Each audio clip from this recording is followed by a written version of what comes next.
Okay, so I have usually students that ask me as well, I'm not sure what you mean by explain, I'm not sure how to argue. Here are three ways or three things or three aspects that you could look at. Depending on which one you feel that you're good at, you choose from the three. So this is, hold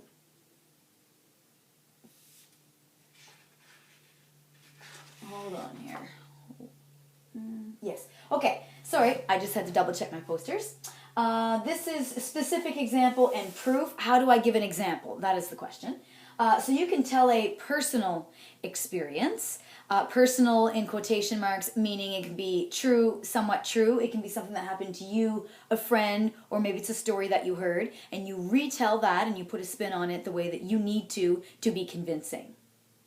You can give a specific detail to support an idea. It can be a number, it can be a particular idea. So you could say a friend of mine or a student in my school one time did this or said this. So you could give more specific details.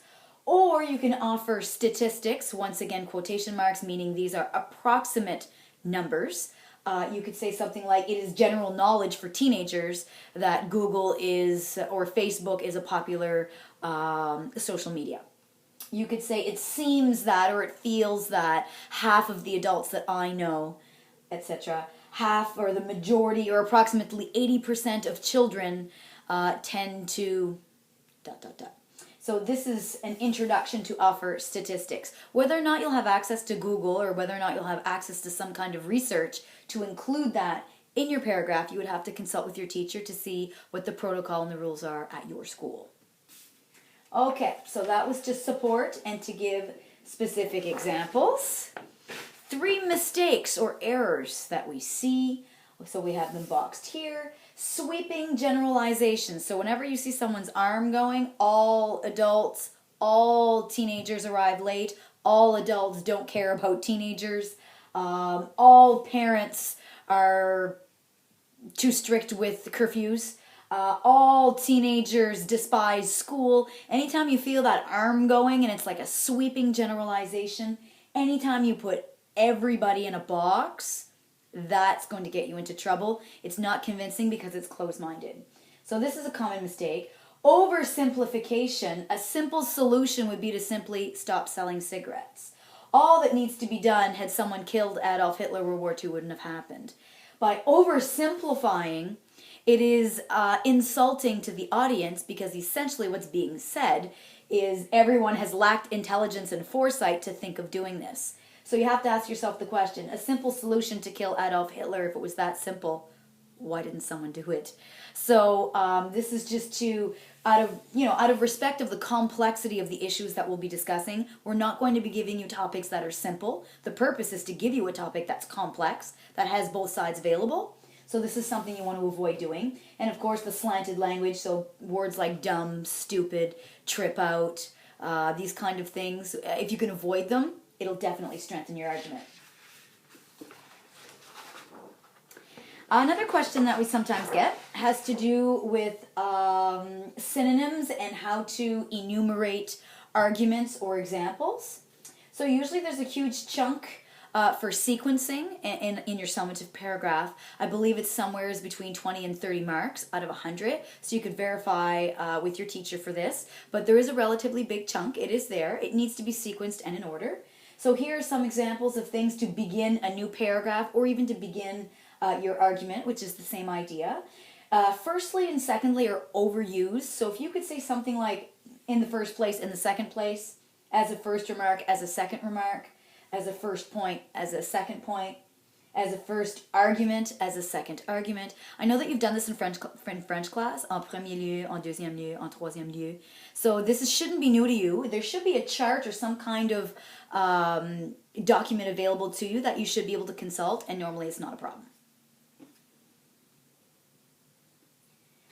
Going to next are a few examples that I had in my files that I like to read to students to help them out, just to give them examples of a written form. I ran out of marker and I ran out of poster space, so what I've done is I'm giving you the first half, so the first 4 or 5 sentences of a couple of example paragraphs. So this one here has to do with physical education. I'll see if I can get you a little closer here so you can read. There we go. Physical education should undoubtedly be an everyday class all year round in school. And now we have our transition word to give us our first argument. The first reason is that it helps students' concentration and academic studies. For example, and it's underlined in red, so that's our transition word, students with ADHD would absolutely benefit from this because they need to burn energy in order to concentrate in class. As well, so this is to continue, gym class would help with students' performances and results on tests and exams, which would indirectly increase the school's average on provincial ratings. So from there, the student would continue and say as a second argument, and then you would get the last slice that goes with this. So this first one about physical education is the first half of the paragraph. The next one that we're going to see is hunting. Hunting as a sport is certainly acceptable for health reasons and as a stress reliever. So I'm just going to pause here to take note of something. You can see I've numbered 1 and 2.